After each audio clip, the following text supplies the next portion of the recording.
Hello again, officials, and welcome into another training video for the Wyoming High School Activities Association for the 2023 football season, our last training video for the season. This is Tyler Spear, coordinator of football officials, and I thank you once again for your time. I have a few clips for you today, and they kind of run the gamut, including some gray area. And so I want to go through these thoughtfully and see what we can come up with. Importantly, I want to thank each of you, each crew member, each association, each out-of-state official. I want to thank all of you for your contributions to the state of Wyoming, to the sport of football, and to the players.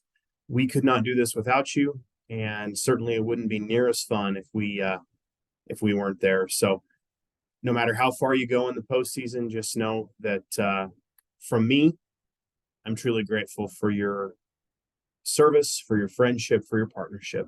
So let's get started. On this play here, you'll see it's 4th and long. We have a punt, and this is a mechanics highlight here. And so I'll let it play through, and then we'll talk about it real quick.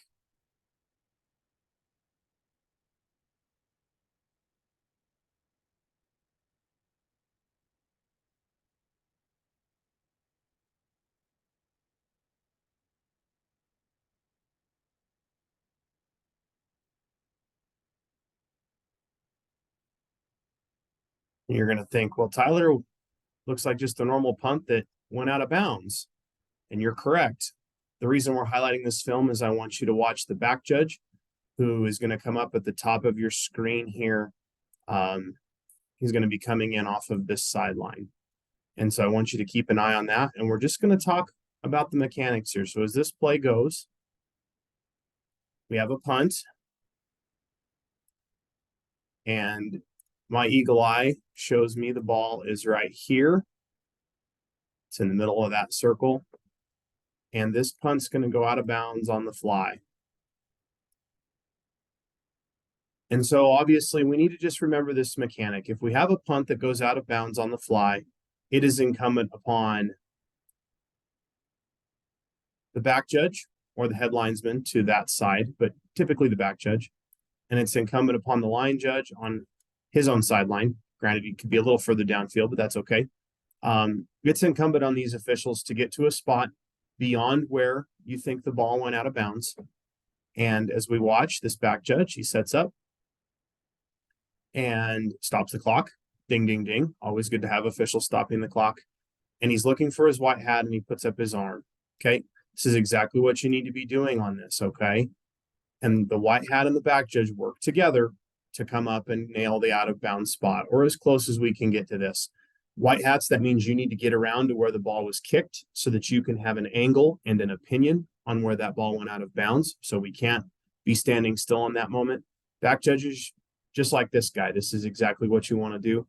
And then when the white hat chops you in, you turn, face the field, give that first down signal. So just a little thing, make sure you're talking about punts out of bounds during your pregame meeting as you head on the road this week. All right, the next thing we're going to look at is a pair of plays that come back to back.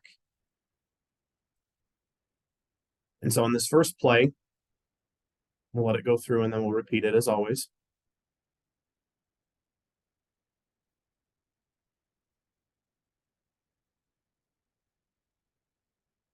All right, have a run play. And we have what looks to be a chop block on number 56 there. That's what the flag is for. Now remember, with chop blocks, it doesn't have to be a kill shot in order for it to be a foul. If they do the action of a chop block with a high block and a low block, that is a safety foul that needs to be gotten. That is a foul we cannot, I repeat, a foul we cannot miss. These are big knee saver fouls that we have to get this out of our game. So as you'll see, let it play it real time. As you see, we have a chop block of sorts, and the flag is down. Now, the flag is not where it needs to be, correct? It's a couple yards off. So this official, yours truly, can and should go back and fix this flag before penalty administration occurs. And the reason why is because of what you'll see on the next slide. or the next play, excuse me. And you'll see we've set up shop on the 49-yard line. Where was our previous spot?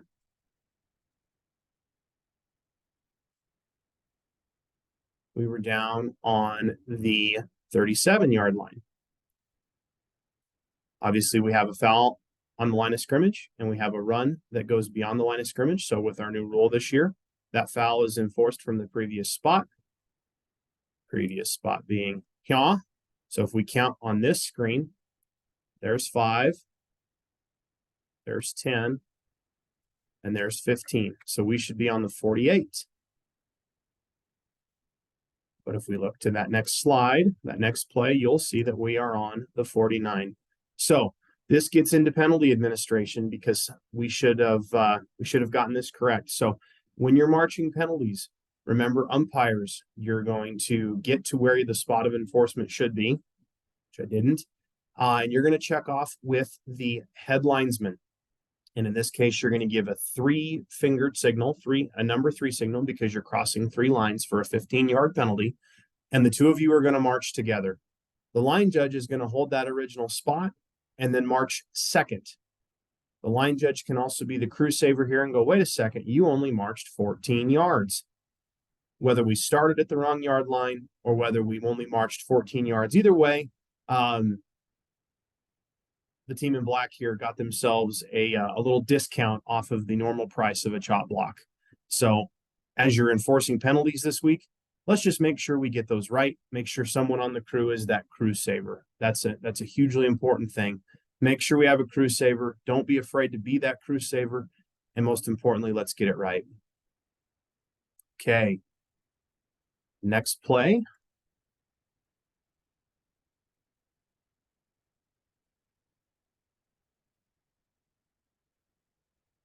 Again, I'll let it go and then we'll repeat here.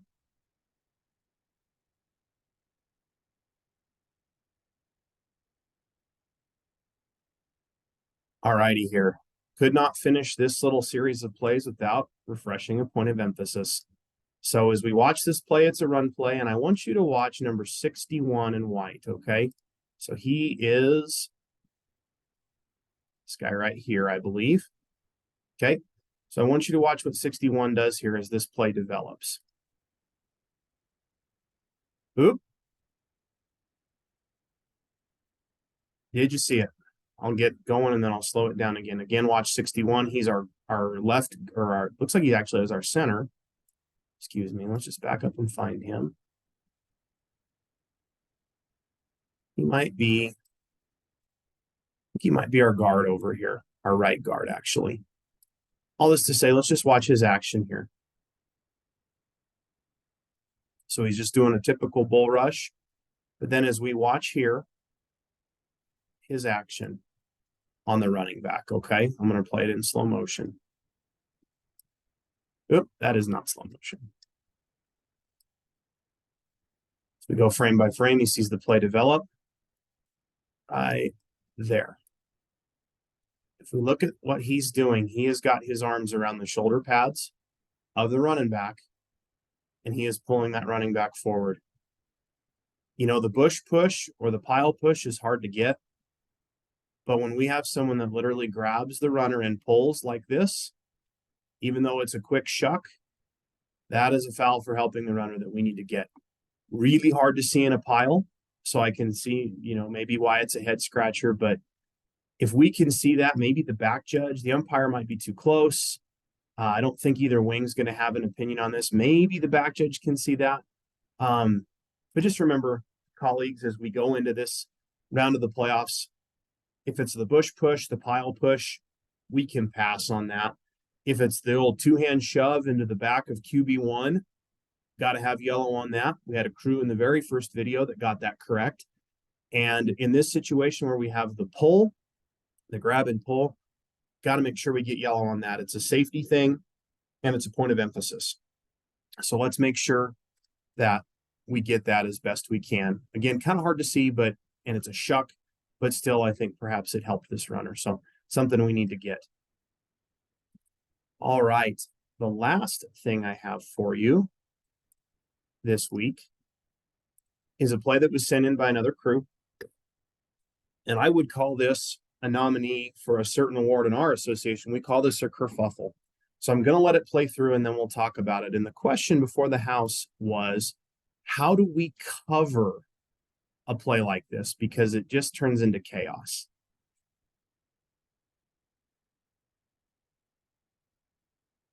Maybe he's down. We'll say he wasn't. You see our first kid with a brick there, that'd be 81. And then if you watch 81 again, he's a multiple offender. And so on this play, yeah, we've got two blindside block potentials here, I would say, or unnecessary roughness, but I would go blindside block on this situation. But the question is when it all goes to pot, this is 6-man football, so that just comes with the territory. But when it all goes to pot, what do we do? And what I would say for this crew, and really any crew that is working 6-man all the way up to 11-man, if you've got a broken play, there are two strategies to employ. And I would encourage you to think about using one or both. The first strategy is you've got to bounce from player to player. He's good. He's good. He's good. Ooh, watch him. Nope, he's fine. He's good. He's good. And you pop around to different players, just tick, tick, tick, tick, tick, to try and see if anybody's doing anything. Okay, the other option here, I'll let this go so that you're not just listening to me talk, but as we've got we're still going, right here we're in kind of Barney Rubble trouble. This is where you can either tick, tick, tick. So if I'm this wing down at the bottom, I'm like, okay, what's 27 doing? Okay, then what's this guy up here doing? The white hat, obviously a little close, kind of looking at pressure. The backside wing, okay, what's 15 doing? What's 81 doing? You know, if there's a back judge they're looking downfield, you can bounce around or you can zone it. And if I'm the opposite wing at the HL side, I've got the chunk from the 30 to the 20. I'm just looking for anybody in my area. The near wing, the same, my half of the field between this 30 and this 20. White hat have the middle, umpire have the middle. You can also go zone here and just box it off. Okay, as the play goes here, 85 caught my attention at first for his running. Wing here, wing's ball watching, but 85. And if I'm this opposite wing here, I can be the crew saver looking at 81. Umpire's looking, not sure where. Back judge looking at 21 maybe. But that first pop, I'm thinking the line judge could probably have the best eyes on that, maybe the umpire secondarily. Even the back judge could be a crew saver. It's a long ways away. That's why you have a long toss flag if you're a back judge. Full send that bad boy. Somebody get that one. Again, we're ticking around. What's 85 doing? What's 17 doing? What's 27 doing? Obviously, 85 is a kid with a brick. We stop here. Okay, I'm looking. 16's by himself. 27 up here is by himself. What's 21 doing? He's by himself. 81, 85 is not really there. 81, again, now it switches. This backside wing, the H, has the best look at 81. As he crosses here, maybe umpire sees it late. Again, backside wing, you're the crew saver here. Maybe the back judge, though the back judge might be looking at 21 for a lead block. I would say backside wing, you've got the opportunity for that. Obviously, you had a dude in your kitchen. That doesn't help because he's on the field. Maybe he's miffed about the first one, but I would say you've got it. That might have straight lined you at the very moment that foul occurred. And so as I watch this develop to the end here, pop, there's the last one. We have a play out of bounds. What I would say is, again, there's two strategies to covering this. Number one is you can cover it with zones or with man. It's really about what feels good for you, but talk about it as a crew because that's important. Are we tick-tacking through the players or are we going with just a zone approach? But the most important thing is when we have a broken play, backside wings, you have a hugely important job because 81 here with that BSB on 8, totally a foul. And then he lines up and he's going to hit 4s here. Also, both of those fouls, the backside wing, and it switches in the middle of the play, right? In both of those situations, the backside wing, first the line judge on the first hit, and then the linesman on the second hit. You can be the crew saver in this situation. And so you need to have that wide angle view. You need to be looking for kids with bricks, is the term I like to use. Backside wing is going to be the crew saver in this situation. Be that crew saver. Good move by the wing there to step back and let the play go past. But all this to say, don't take the down off if it goes away from you, if the play goes away from you. Be that crew saver as the backside wing. All right, refs, it's been a pleasure. Thank you for your time once again. Safe travels on the road this week in the playoffs.